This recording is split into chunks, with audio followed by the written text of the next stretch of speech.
Hello, songwriters. This is Adam Troy, course director for songwriting. We're going to talk about poetic devices. Many poetic devices are used in lyric writing.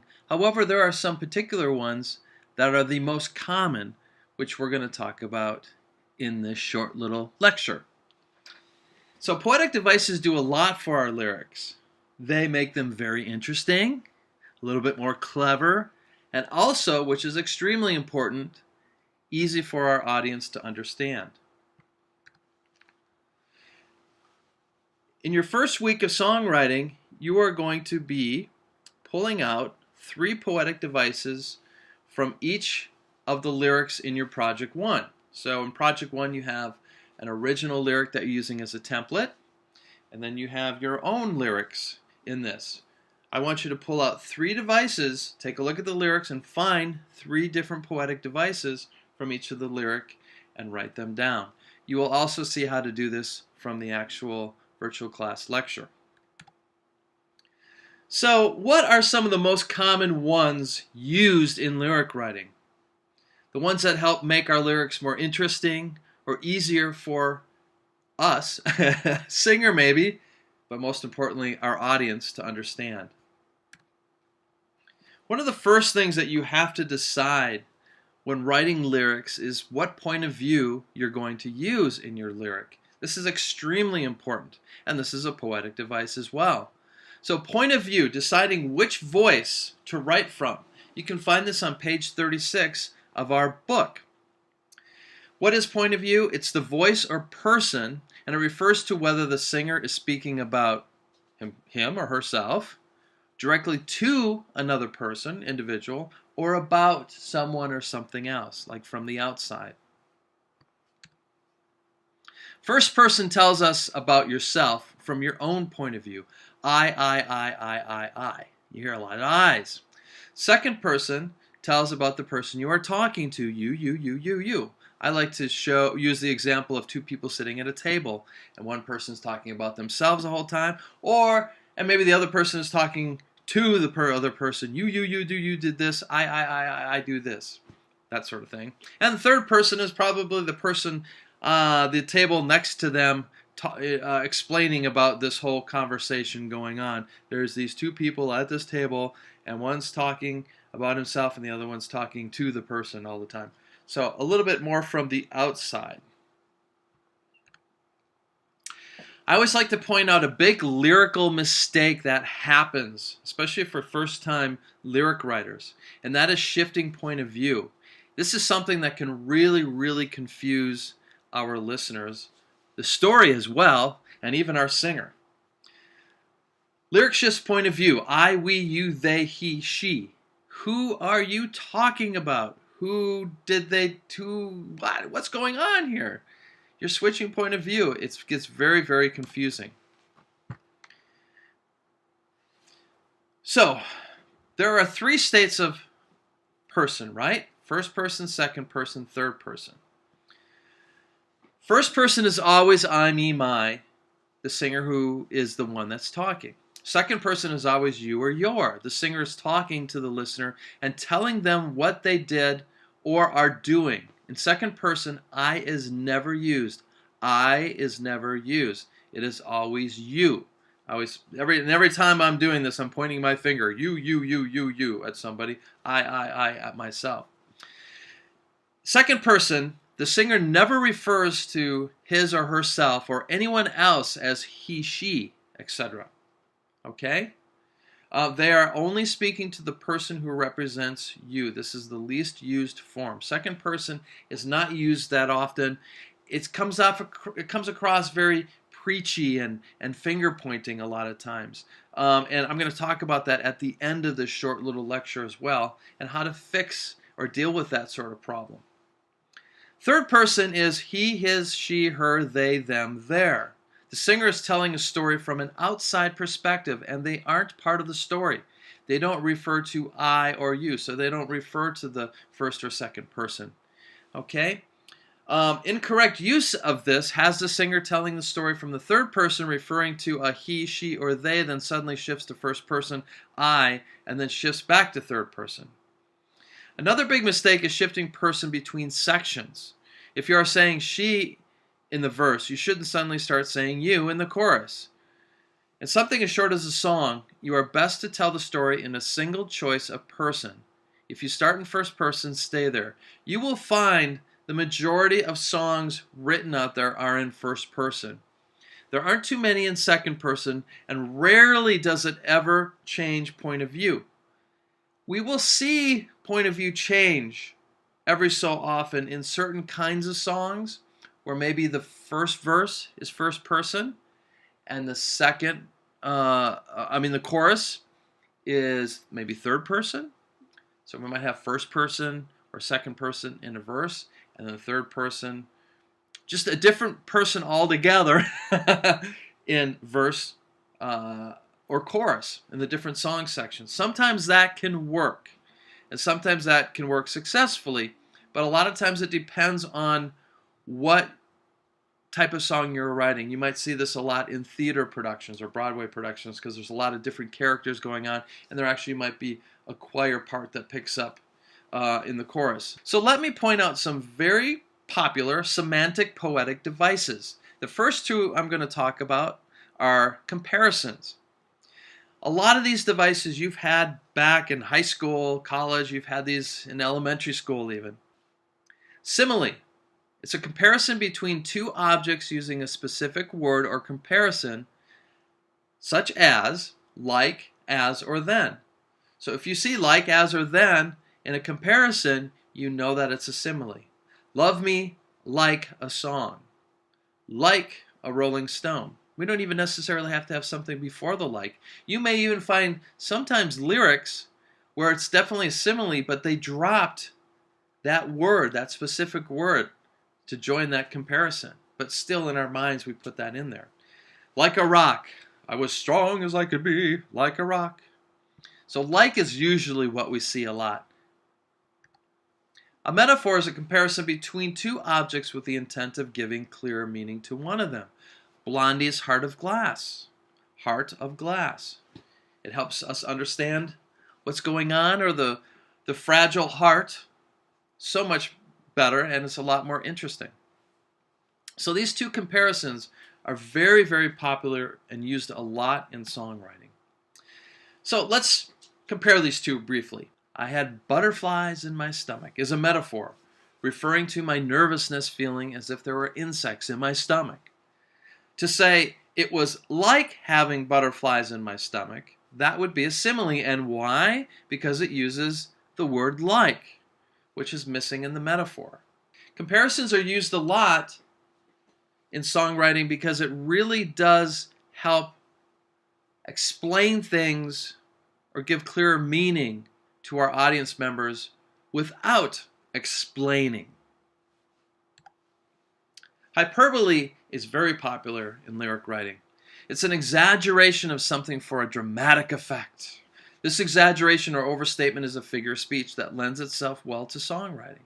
Here's an example from Grenade by Bruno Mars. And obviously, he's not going to do this, hopefully, but it's an exaggeration, and it works well for the song. I'd catch a grenade for you, throw my hand on the blade for you, I'd jump in front of a train for you. You know, I'd do anything for you. See, I'd go through all this pain, take a bullet straight through my brain. Does Bruno Mars write his own songs? Who gets paid? I always like to ask this question. So, Bruno Mars is involved in writing his own songs, but these days we have a lot of writers that get put on to songs. And this happens a lot because a lot of people get involved, which happens a lot in popular music or pop music because of the desire for the labels to invest quite a bit of money and make sure the stuff is going to be as well written as possible. So it goes through a lot of hands, producers' hands. Producers like to make sure they get their points on it as well because it's the songwriters that get paid. An example of somebody real current right now that does not get paid is Rihanna. Sia actually does a lot of the writing for her. So there's a lot of other people that write the songs for her, but she doesn't write, so she doesn't see the money coming in. Where does she get it? I'll let you figure that one out. So who gets paid? Well, here's Bruno Mars' song. So he is on there as a writer, but look at all the other people. Philip Lawrence, Ari Levine, Mo Faisal, Brody Brown, Claude Kelly, Andrew White, and the Smeezingtons. Smeezingtons are the production team, right? So quite a few. We got 1, 2, 3, 4, 5, 6, 7, 8. 8 writers, and I think there's 2 in the Smeezingtons, so that makes 9. That's quite a bit, right? And when you actually do these details in writing and you're putting this in for publishing and everything, there's actually percentages. So a lot of these people might have a small percentage or a bigger percentage than some of the others. Something for you to always look at. And I'm pointing this out as well because on your projects, you must always give credit. So project 1, we have to see who wrote the song, who are the writers, and then obviously on yours, give your own credit. In project 2, you're going to be using already created music, and you're going to write lyrics on top of that. So you have to make sure you give credit to the music on there and yourself as well. So this is something that we really want you to be aware of and understand in songwriting, that the ones that get paid are the ones that are writing the songs. And it's very, very important. And especially in the lyric end of it, that is the highest paid part. Irony. Isn't that ironic? Actually, Alanis Morissette's song, Isn't It Ironic, is not irony. It's actually sarcasm. However, there are quite a few different types of irony, and we're not going to get into all the different ones. But irony is a really, really cool poetic device and not very easy to write into anything in a song. And what it is, it's a discrepancy between what is said and what is meant.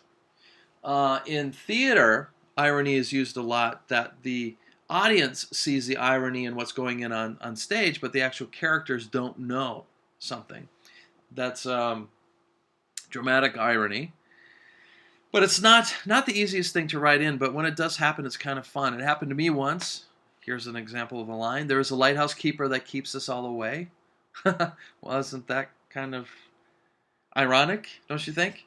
Happiness is a warm gun, John Lennon. So irony is a little tricky one, but can be very, very cool and come across very clever if you happen to write that in. Now, imagery is an extremely important poetic device in lyric writing. Painting pictures for our audience, creating imagery. We use a lot of imagery sometimes instead of explaining things. But we want our audience to paint a picture of the environment of the song that they're in, so that it becomes more theirs. It's just like when you read a book. However, we don't get in that much detail in a song. We just don't have that much time. Plus, I don't think our audience would want to listen that long. Think about reading a book, and then the book was turned into a movie, and you go and you say, I don't like it. It's nothing like the book. Well, it'll happen to a lot of different people. Even if you made that movie, right? Other people that read the book got a different picture of it and think something completely different. So imagery is very, very important, and it helps make our lyric more clever, more interesting, and also draw in our listeners even more, where your song becomes their song and they start picturing the whole scenario and everything, and the faces and the environment and they start picturing it in their own minds what this is like, until you make the video and then you just show them what it is. But anyways, what is imagery? It's words or phrases that appeal to any sense or combination of senses. We kissed on a starry winter night. We kissed on a starry winter night. Okay, a lot of imagery in there. Starry winter night. So typically, songwriters use visual imagery in their music lyrics. Auditory imagery is also frequently used, followed by words and phrases that appeal to other senses as well. So imagery and keeping something we call active imagery going throughout your song can be very, very important to your story. So not only just painting a picture, but developing that picture and keeping it active. Personification is a fun one. We see this a lot. It's basically animating some inanimate object or objects. The ocean kissed the southern shore. We made the ocean kiss something, the southern shore, right? Two inanimate objects here, doing something that's human. So typically we see it as a human thing. We make something that's not human do something human. Joy to the world, Jeremiah was a bullfrog, is a is a personification as well. But the moon gazed. The sun shined on me. The sun burned me. Whatever. It's doing something. It touched me. The sun touched my shoulders. Here's the line in there. I pursued nature to her hiding places. So personification can make things pretty interesting, but we see a lot of that, like moon gazing, stars doing something, or the sun. Well, now it's time for some sonic poetic devices. You'll see this used a lot, in particular in rap music or hip-hop tracks, or anything that might be spoken word or something that is very, very rhythmic. Okay, so sonic poetic devices are dealing with the sound. Assonance, for instance, is the repetition of identical or similar vowel sounds in neighboring words. Flash with the rash, give me my cash, flicking my ash, running with the money, son, go out with a blast. It's from Busta Rhymes. Repetition of identical or similar vowel sounds. That's assonance. Alliteration is the repetition of consonant sounds, as in a peck of pickled peppers. Tupac's If I Die Tonight is a great example. I can't pull up those lyrics for you, so I have to look at them on your own. But a great example, brilliant use of alliteration. He uses it a lot. A couple examples here. Around the rugged rocks, the rugged rascal ran. R's going on. Sister Susie sewing socks for soldiers. Be careful with S's.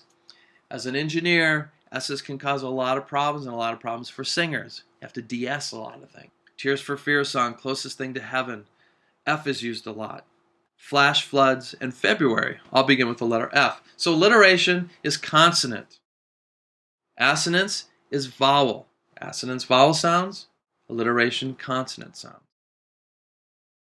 Okay, something very important to point out here, and it's going to lead to a very clever and one of my favorite poetic devices. So you have a lot to say. A moral message, political statement, whatever.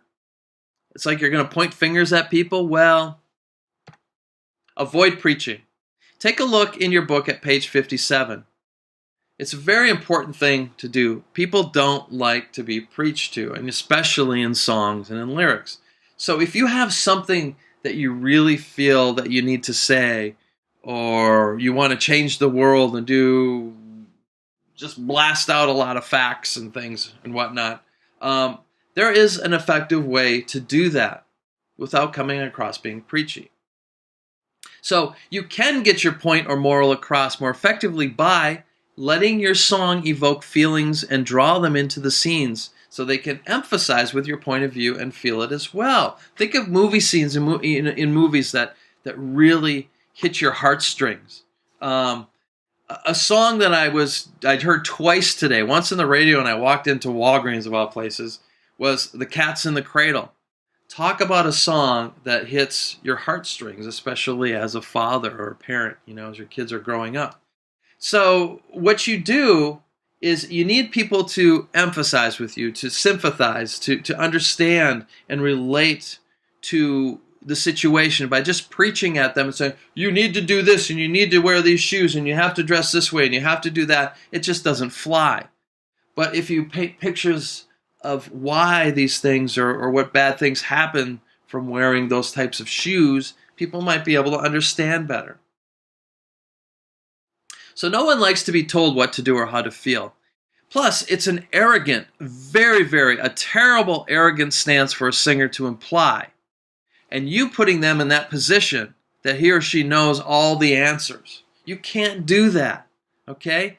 To put singers in these positions and to start preaching like that is very, very bad, especially as a writer or producer. You can't do that. Be careful with second person. Second person can come across very preachy as well. You. So avoid lines like this. So don't ever, you better always, I'm telling you to.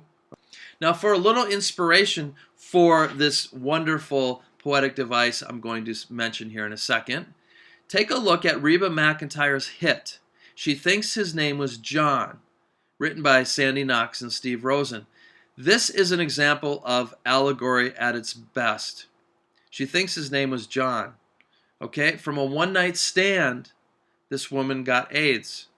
You don't know all this in the song. It's so well done, and it really, really affected a lot of people's lives and made a lot of people think about this. It doesn't preach anything at all. It just tells this story about this woman, and she thinks his name was John. Yeah, you have to check it out. It's all about this. A poetic device, allegory. Allegory is a wonderful poetic device. Here's an example, an old one from growing up. The Ant and the Grasshopper. And what is the moral of that story? It's best to prepare for the days of necessity, where the ants are preparing for winter and they're putting all this stuff away down on the ground, and the grasshopper never does, right? And then winter comes.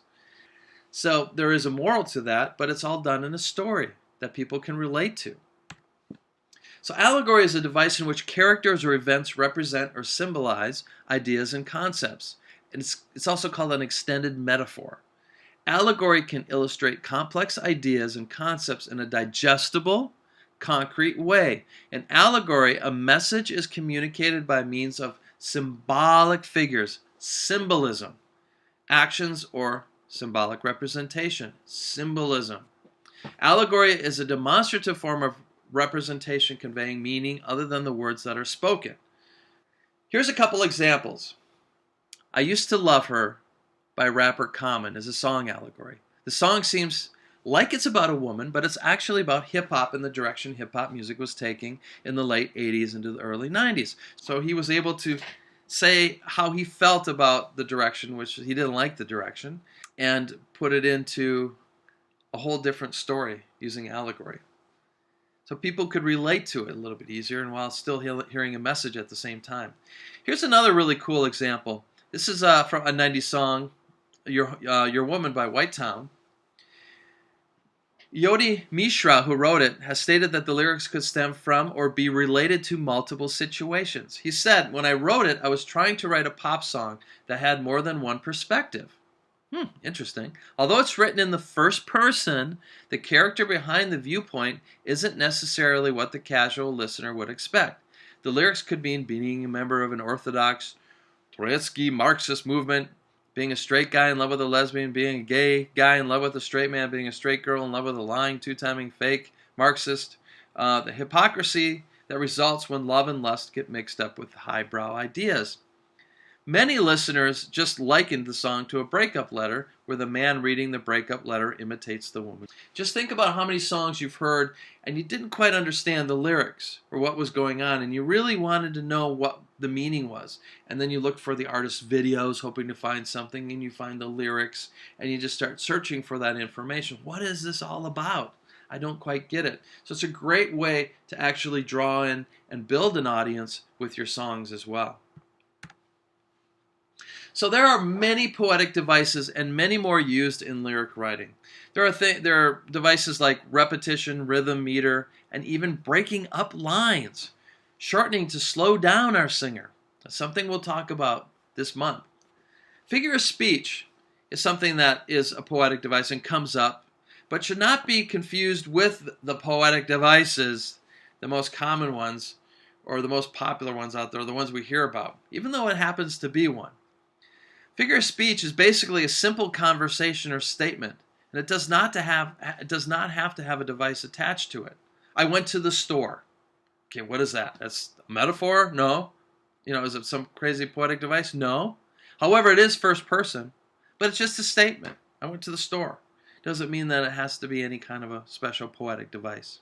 So I hope this helps everybody a little bit. There is a link in the first group on FSO to show you a lot of other poetic devices and a breakdown and definition of many of them. Have fun writing your lyrics, and don't forget to use some poetic devices to make it just a little bit more clever.